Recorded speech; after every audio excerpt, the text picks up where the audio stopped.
Hello friends, welcome back to my channel. मैं हूं आपकी फ्रेंड वर्षा। फ्रेंड्स, आज की इस वीडियो में हम बात करेंगे बीएड एंट्रेंस एग्जाम के कॉमर्स के प्रैक्टिस सेट की। फर्स्ट क्वेश्चन है, out of 4 points which is not an economic activity, यानी कि इन 4 पॉइंट में से आपको ये बताना है कौन सी इकोनॉमिक एक्टिविटी नहीं है। हिंदी वाले क्वेश्चंस यहाँ पर है, 4 बिंदुओं में से एक आर्थिक गतिविधि नहीं है, ये बतानी है। ठीक है, तो फ्रेंड्स आपको ये पता होगा इकोनॉमिक एक्टिविटी क्या होती है और नॉन इकोनॉमिक एक्टिविटी क्या होती है।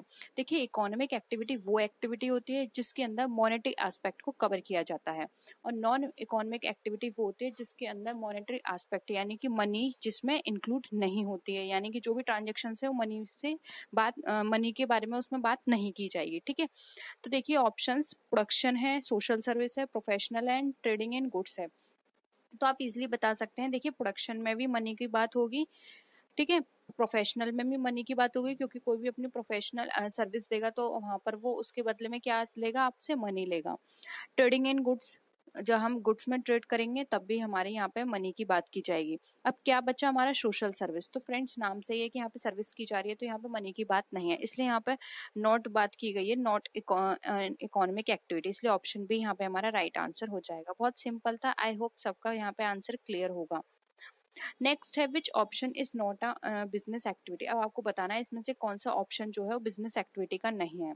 ऑप्शन है production of goods, transportation, exchange of goods, या फिर work in a factory for wages. तो देखिए, यहाँ पे बिजनेस एक्टिविटी की बात करें तो प्रोडक्शन ये हमारा क्या है, बिजनेस एक्टिविटी है, ट्रांसपोर्टेशन बिजनेस एक्टिविटी है, exchange of goods business activity है।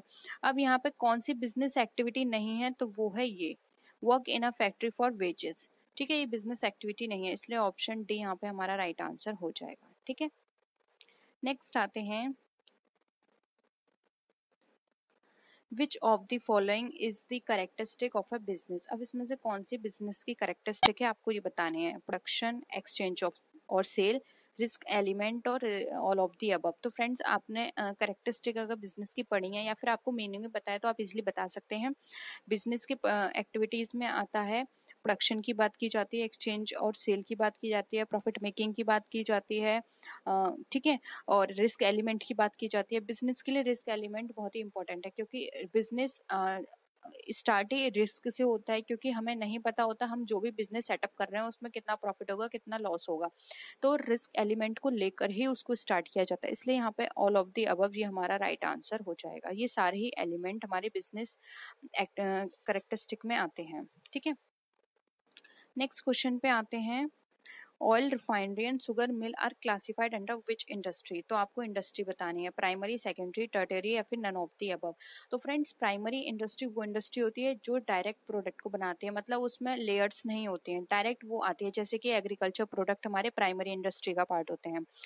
अब यहाँ पे ऑयल रिफाइनरी एंड शुगर मिल की बात की गई है, तो फ्रेंड्स ये प्राइमरी नहीं है। इसमें क्या होता है, जो हमारे शुगर केन होते हैं उससे शुगर बनाई जाती है। ठीक है, तो यानी क्या हो गया, सेकेंड प्रोसेस हो गई, सेकेंड पार्ट हो गया, इसलिए ये सेकेंडरी इंडस्ट्री का पार्ट होती है। अब नीचे यहाँ पे थर्ड पॉइंट दे रखा है टर्टियरी। तो फ्रेंड्स, टर्टियरी का अगर हम यहाँ पे मीनिंग आपको बताएं तो टर्टियरी का मतलब होता है जब हम किसी को अपनी सर्विस प्रोवाइड करते हैं। ठीक है, वो सारी इंडस्ट्री हमारी टर्टियरी में आती है, जैसे कि तृतीयक हो गया। तो यहाँ पे देखिए ऑप्शन 2 जो है माध्यमिक, वो इसका राइट आंसर हो जाएगा, सेकेंडरी इंडस्ट्री का ये पार्ट है। नेक्स्ट आते हैं, identify the activity which does not support trade. हमें वो एक्टिविटी आइडेंटिफाई करनी है जो कि ट्रेड को सपोर्ट नहीं करती है। बैंकिंग, वेयर हाउसिंग, इंश्योरेंस और माइनिंग। तो फ्रेंड्स, आपने ट्रेड और एड्स टू ट्रेड के बारे में पढ़ा होगा। तो एड्स टू ट्रेड यानी कि जो ट्रेड को सपोर्ट करते हैं। तो देखिए, उसमें था बैंकिंग था, वेयर हाउस था, इंश्योरेंस था, और साथ ही साथ उसमें और भी बहुत सारी फैसिलिटीज थी, जैसे कि ट्रांसपोर्टेशन हो गया। ये सारी क्या है, हमें ट्रेड को करने में हमें हेल्प करते हैं, लेकिन माइनिंग हमारी कहीं भी हेल्प नहीं करती, इसलिए ऑप्शन डी यहाँ पे हमारा राइट आंसर हो जाएगा। नेक्स्ट आते हैं, किच इसकी नहीं थी हिंदी, सॉरी, लेकिन आपको बहुत सिंपल था, आई थिंक आपको समझ में आ गया होगा। इन विच ऑक्यूपेशन पीपल गेट सैलरी और wages in return for their world. यानी कि ऐसी कौन सा ऑक्यूपेशन है जिसमें हमारी जो सैलरी है और वेजेस है वो हमारे दी जाती है और उसके लिए क्या वर्ड यूज किया जाता है। एम्प्लॉयमेंट, बिजनेस, प्रोफेशन या फिर नन ऑफ दी अबव। तो फ्रेंड्स सैलरी और वेजेस हम यूज करते हैं एम्प्लॉयमेंट में, ठीक है, ऑप्शन ए राइट आंसर होगा। बिजनेस में हम प्रॉफिट एंड लॉस की इन टर्म यूज करते हैं, और प्रोफेशन में बात की जाती है चार्जेस, क्या सर्विस चार्जेस हैं, ठीक है, फीस क्या है, इन वर्ड्स की यूज करते हैं, इसलिए यहाँ पे ऑप्शन ए हमारा राइट आंसर हो जाएगा। नेक्स्ट क्वेश्चन है विच item does not cause any business risk. अब इसमें से कौन सा आइटम जो है बिजनेस रिस्क का पार्ट नहीं है? Break down of machinery, efficient management, rights या फिर चेंजिंग गवर्नमेंट पॉलिसी। तो फ्रेंड्स देखिए, ब्रेक डाउन ऑफ मशीनरी होती है तो वो बिजनेस का ही पार्ट है, क्योंकि वो बिजनेस को ही बियर करना है। इफिशिएंट मैनेजमेंट भी बिजनेस रिस्क का ही पार्ट होता है, राइट्स भी बिजनेस रिस्क का पार्ट होता है। जबकि अगर यहाँ पे बात करें चेंजिंग गवर्नमेंट पॉलिसी की, तो ये बिजनेस रिस्क ना होकर ये पॉलिटिकल रिस्क है, ठीक है। तो ऑप्शन डी यहाँ पे हमारा राइट आंसर हो जाएगा। नेक्स्ट क्वेश्चन है in which business the support service activities are categorize. अब किस बिजनेस के अंदर जो हमारी सपोर्ट सर्विस एक्टिविटीज हैं वो कैटेगराइज की जाती हैं? Commercial industries, primary industries, secondary industries या फिर टर्टियरी। तो फ्रेंड्स अभी मैंने आपको ऊपर समझाया था, तो आप इजीली इसको बता सकते हैं। जो हमारी सपोर्ट सर्विसेज होती हैं वो हमारी किसका पार्ट होती हैं?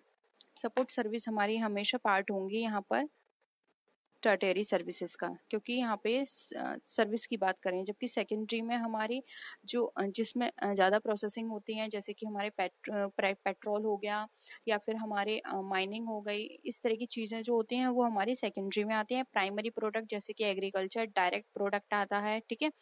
और कॉमर्शियल इंडस्ट्रीज हमारी वो इंडस्ट्रीज होती हैं जिसमें हम कॉमर्शियल प्रोडक्ट की डिलीवरी करते हैं या फिर उनका ट्रांजेक्शन्स करते हैं, इसलिए यहाँ पे ऑप्शन डी हमारा राइट आंसर हो जाएगा।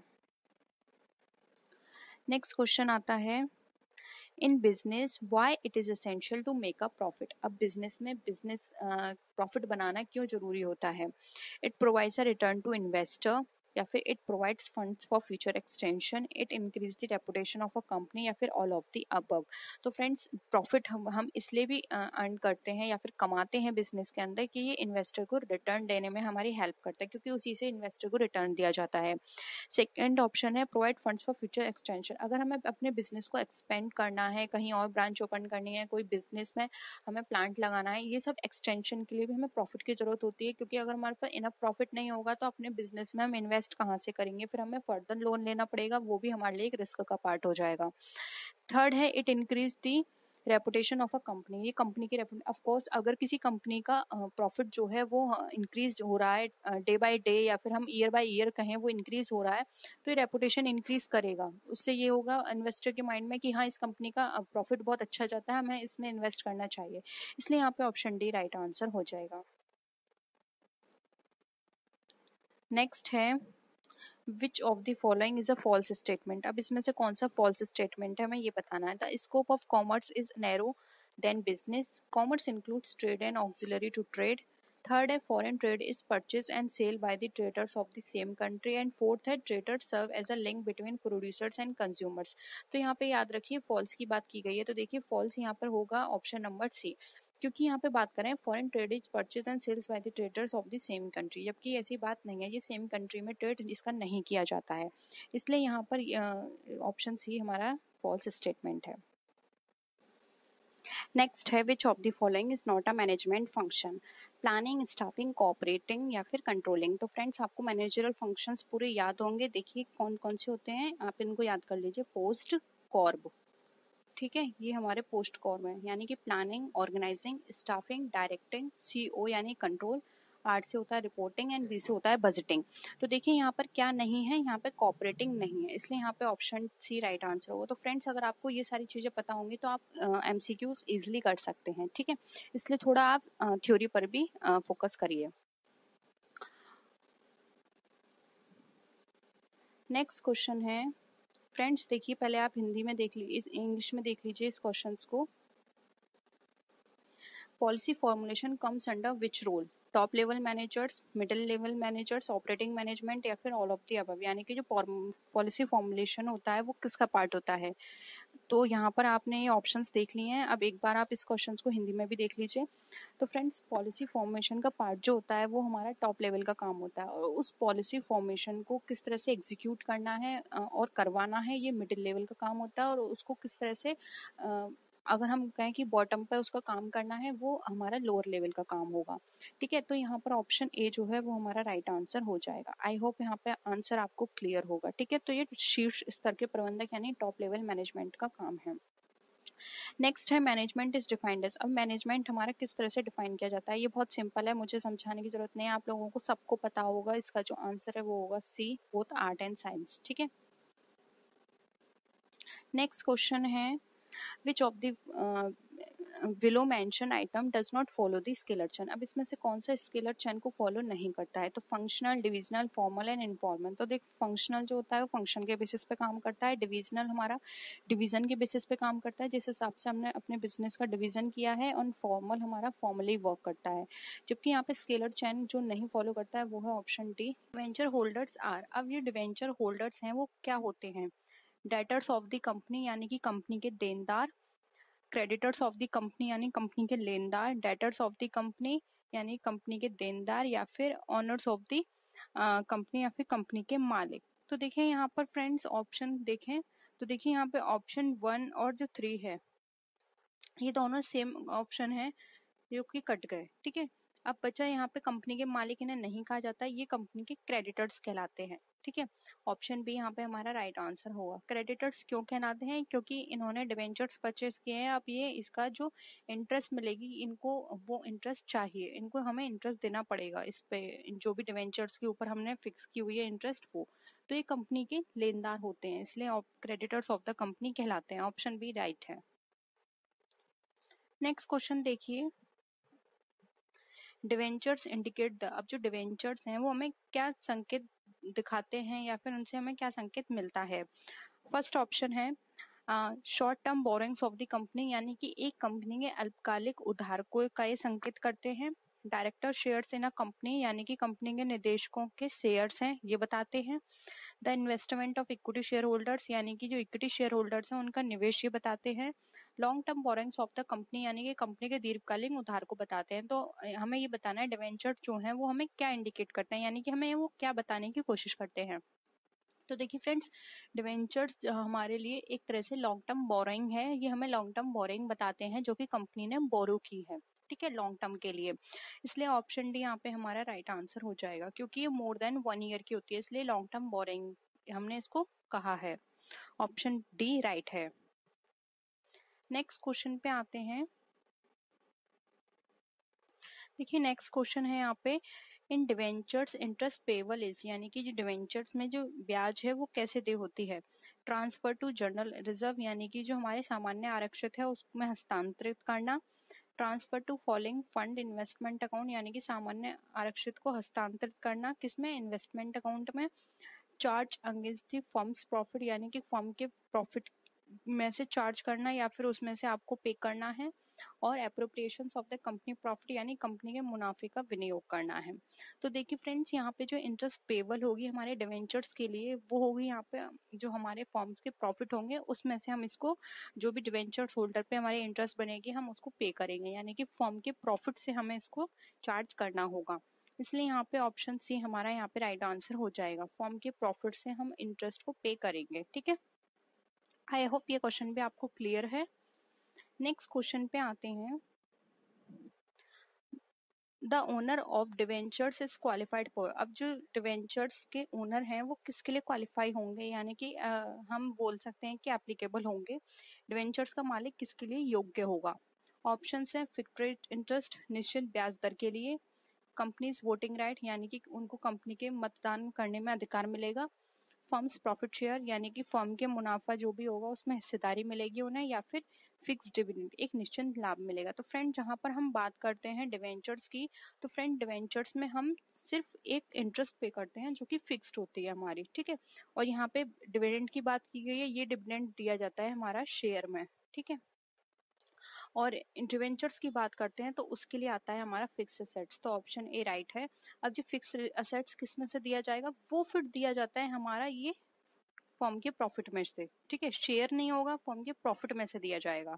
ठीक है, तो ये कंफ्यूज मत होएगा, फर्म्स प्रॉफिट शेयर लिखा है, फर्म्स के प्रॉफिट में कोई शेयर नहीं मिलता है, फर्म के प्रॉफिट में से जो भी फिक्स रेट है वो फिक्स रेट वहां से उनको दी जाती है। जैसे कि फॉर एग्जांपल कंपनी में 50,000 का प्रॉफिट हुआ है या 50 लाख का प्रॉफिट हुआ है, अब जो भी फिक्स रेट होगी वो फिक्स रेट का जो अमाउंट है वो उस 50 लाख में से निकाल के दे दिया जाएगा। शेयर नहीं दे रहे, उसमें से निकाल के दे रहे हैं। ठीक है, डिफरेंस आपको समझ में आ गया होगा।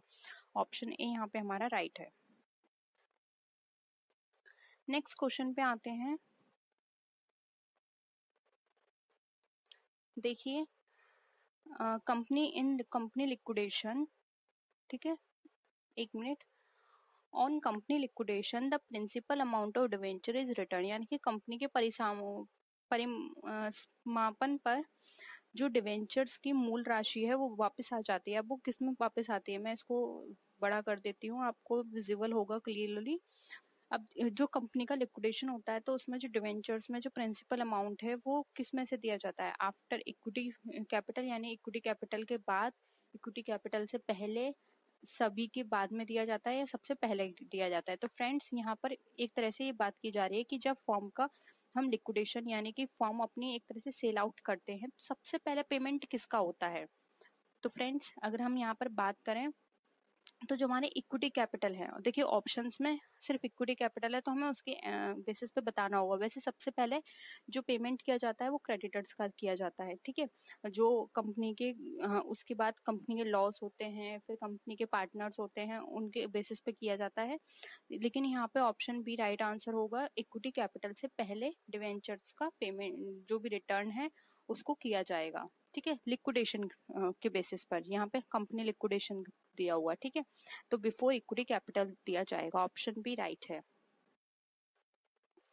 नेक्स्ट क्वेश्चन है, which of the below mention statement is true. अब यहाँ पे देखिए हिंदी में भी निम्न में से कौन सा कथन सत्य है।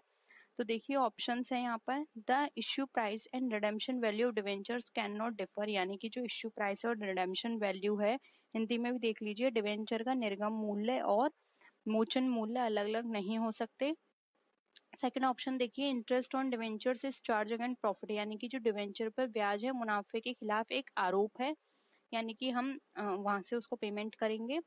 थर्ड ऑप्शन है, it is common to prefix debenture with the agreed interest rate, यानी कि ये कॉमन है कि हम उसके जो प्रीफिक्स डिवेंचर्स हैं वहां से उसको इंटरेस्ट रेट के साथ सहमत हुए हैं देने के लिए। फोर्थ है, a debenture is kind of public borrowing, एक डिवेंचर एक तरह का सार्वजनिक उधार है। तो देखिए यहाँ पर अब हम बता देते हैं कि इसमें से कौन सा यहाँ पे हमारा ट्रू नहीं है। तो देखिए यहाँ पर ऑप्शन ए में इश्यू प्राइस और redemption value debenture can not differ. अब ये डिफर हो भी सकते हैं, जरूरी नहीं है कि आपने जिसमें इश्यू किया आप रिडेम्पशन भी उसमें करें। रिडेम्पशन कम पर भी हो सकता है, ज्यादा पर भी हो सकता है। ठीक है, ये टर्म्स एंड उनकी पॉलिसी पर डिपेंड करता है। ठीक है, तो यहाँ पर ये कैन नॉट डिफर, ये डिफर हो सकते हैं। ठीक है, इसलिए ये सही नहीं है। ऑप्शन ए यहाँ पे हमारा राइट आंसर हो जाएगा।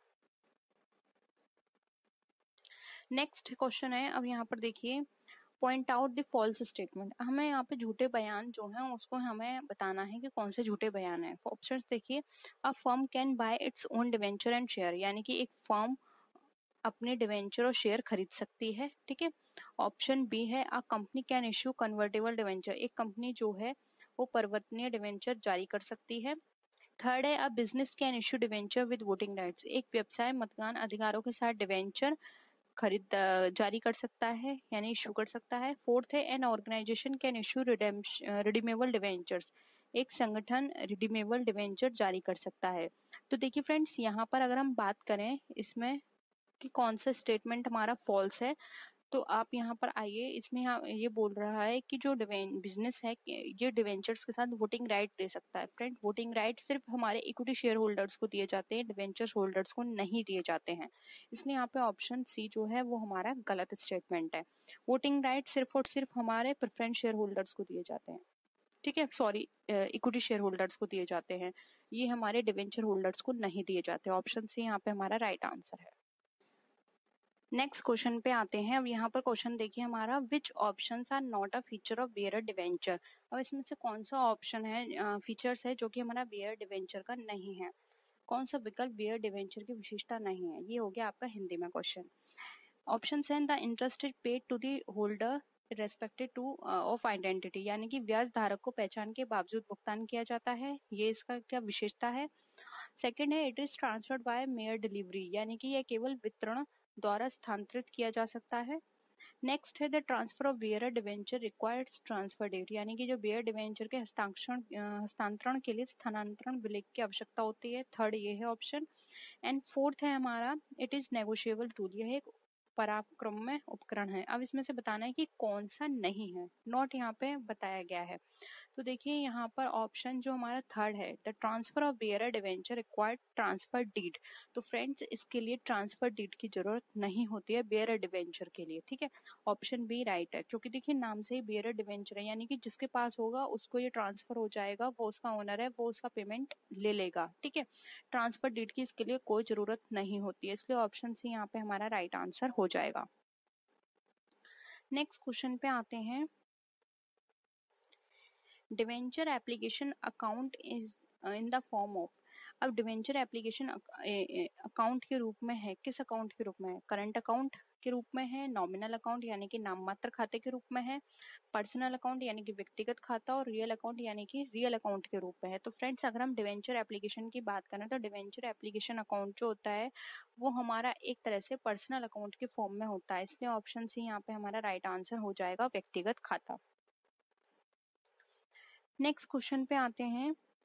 The form of a discount on issue of debenture is in the nature of. अब जो डिस्काउंट डिवेंचर कोई भी इश्यू किया जा रहा है डिस्काउंट के फॉर्म में, यानी कि हम डिस्काउंट पे डिवेंचर को इश्यू कर रहे हैं, तो वो किस नेचर का होगा?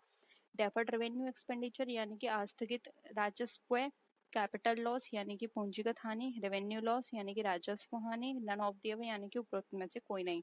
तो फ्रेंड जब हम डिवेंचर इश्यू करते हैं किसी भी तरह के डिस्काउंट पर, तो देखिए यहाँ पर इसका राइट आंसर होगा वो एक तरह का हमारे लिए कैपिटल लॉस होता है, क्योंकि डिवेंचर्स हमारे कैपिटल नेचर का होता है और उस पर लॉस हमारा कैपिटल लॉस है, ठीक है।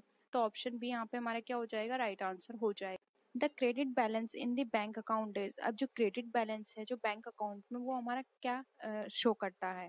ऑप्शंस हैं an assets, an liability, an expense और कंटिजेंट लाइबिलिटी। तो देखिए यहाँ पर अगर हम बात करें क्रेडिट बैलेंस की, जो कि हमारा बैंक अकाउंट के अंदर शो करता है, तो ये शो करता है हमारी लाइबिलिटी को, जबकि अगर हम डेबिट बैलेंस की बात करें तो हमारे असेट्स को शो करता है। इसलिए यहाँ पे ऑप्शन जो है हमारा 2 वो हमारा राइट आंसर होगा। नेक्स्ट है returns outward book makes record of, यानी कि रिटर्न आउटवर्ड बुक जो होती है वो किसका रिकॉर्ड करती है? तो देखिए ऑप्शन है goods return to the suppliers, यानी सप्लायर्स को गुड रिटर्न किया, गुड्स रिटर्न टू कस्टमर यानी कस्टमर को गुड रिटर्न किया, उसके बाद है यहाँ पर goods return to proprietor, proprietor को गुड्स रिटर्न किया, फिर है गुड्स रिटर्न टू नेबर्स यानी कि नेबर्स को गुड रिटर्न किया। तो देखिए यहाँ पर इसका राइट आंसर होगा, तो ये है हमारे ऑप्शंस। तो देखिए यहाँ पर अगर हम बात करें गुड्स आउटवर्ड बुक की, तो देखिए यहाँ पे हमें बताता है कि जो हमारे सप्लायर्स हैं उनको हमने जो माल है उसको वापस किया, goods return to suppliers. Return outward book ये हमें शो करता है, इसलिए ऑप्शन है यहाँ पे हमारा राइट आंसर है। नेक्स्ट क्वेश्चन पे आते हैं। नेक्स्ट क्वेश्चन है हमारा cash book prepared on impressed system in. अब जो कैश बुक है वो इम्प्रेस सिस्टम में दिखाई जाती है, तो वो किस तरह की होती है? 2 कॉलम कैश बुक की तरह, प्रिटी कैश बुक या फिर परचेज बुक। तो देखिए यहाँ पर अगर हम बात करें तो जो इम्प्रेस सिस्टम के अंदर हम अपनी कैश बुक प्रिपेयर करते हैं वो हमारी प्रिटी कैश बुक कहलाती है। Friends mainly petty cash book वो कैश बुक होती है जिसके अंदर हम जो छोटे छोटे हमारे जो खर्चे होते हैं हम उसको इंक्लूड करते हैं, फिर बाद में जब हम उसको उससे रिलेटेड अकाउंट में पोस्टिंग करते हैं तो डायरेक्ट एक अगर हम एक आइटम के रूप में उन सबको इंक्लूड कर लेते हैं। फॉर एग्जाम्पल जैसे कि हमने स्टेशनरी में खरीदे पेन, पेंसिल्स, इरेजर, स्केल, ये सारी चीज़ें खरीदी, तो प्रिटी कैश बुक में तो ये अलग अलग मेंशन कर दी जाएगी, लेकिन जब हम इसकी पोस्टिंग करेंगे जर्नल में या फिर अदर इससे रिलेटेड लेजर में, तो वहाँ पर हम पोस्टिंग करेंगे एज अ स्टेशनरी, वहाँ पे ये अलग अलग आइटम शो नहीं किए जाएंगे, वहाँ पे एज अ स्टेशनरी शो किया जाएगा।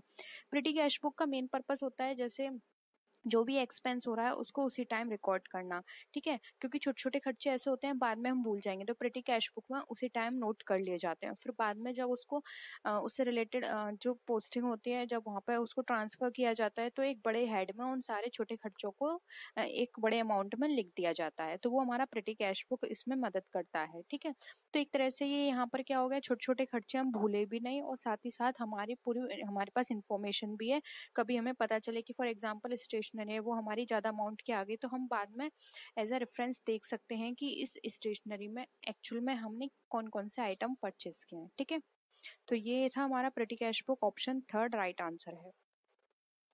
नेक्स्ट आते हैं the statement send along with purchase return is. अब खरीद रिटर्न के साथ भेजा गया बयान क्या कहलाता है? Credit note, bills payable book, debit note या फिर परचेस रिटर्न बुक। तो देखिए यहाँ पर बात की जा रही है एक स्टेटमेंट की जो कि हम परचेस रिटर्न करते हैं तो उसके साथ हमें एक नोट भेजना होता है, उसको हम क्या बोलते हैं? तो देखिए यहाँ पर इसका राइट आंसर होगा ऑप्शन नंबर ए जो कि हमारा है क्रेडिट नोट। वो क्रेडिट नोट कहलाता है क्योंकि उस पर पूरा मेंशन होता है कि हमने इतने रुपए का माल सेंड किया है, ठीक है, परचेस रिटर्न किया है। तो ऑप्शन ए यहाँ पे हमारा राइट आंसर हो जाएगा। बिल पेबल बुक में जो भी हम बिल पे करते हैं उसके बारे में मेंशन होता है तो ये नहीं होगा। डेबिट नोट हमारा जब भी हम किसी भी तरह का कोई भी सेल्स रिटर्न चीज़ होती है तब हम लिखते हैं। और परचेस रिटर्न बुक हमारी परचेस रिटर्न से रिलेटेड होता है लेकिन वो कोई स्टेटमेंट नहीं होता, स्टेटमेंट में सिर्फ क्रेडिट नोट आएगा। ठीक है, नेक्स्ट आते हैं bank reconciliation statement is prepared by. अब जो बैंक रिकन्सिलेशन स्टेटमेंट होता है ये क्वेश्चन फ्रेंड्स बहुत पूछा जाता है, बहुत सिंपल है। Customer, bank, reserve bank of India या फिर इधर BOC। तो फ्रेंड्स जो बैंक रिकन्सिलेशन या फिर जिसको आप शॉर्ट में बोलते हो BRS, ये प्रिपेयर किया जाता है कस्टमर ऑफ द बैंक। ठीक है, कस्टमर ये देखता है कि बैंक में जो भी ट्रांजेक्शन्स उसके द्वारा किए जा रहे हैं बैंक से, बैंक उसकी सही टाइम पर पोस्टिंग कर रही है या नहीं, या उसके पास जो बुक है पासबुक उसमें सही एंट्री की जा रही है नहीं। तो इन दोनों को मैच करने के लिए वो जो स्टेटमेंट बनाता है उसे बोलते हैं BRS, यानी कि bank reconciliation statement, cash book का पासबुक से मिलान करने के लिए। ठीक है, तो फ्रेंड्स ये थी आज की वीडियो। आई होप आपको आज के क्वेश्चंस पसंद आए होंगे। अगर वीडियो पसंद आए तो वीडियो को लाइक कीजिए, अपने फ्रेंड्स के साथ शेयर कीजिए, और किसी भी तरह की कोई भी क्वेरी हो या आप सजेशन देना चाहते हैं तो आप नीचे कमेंट सेक्शन में लिख सकते हैं। तो फ्रेंड्स नेक्स्ट वीडियो में हम फिर मिलते हैं और भी अच्छी वीडियोज़ के साथ, तब तक के लिए बाय बाय।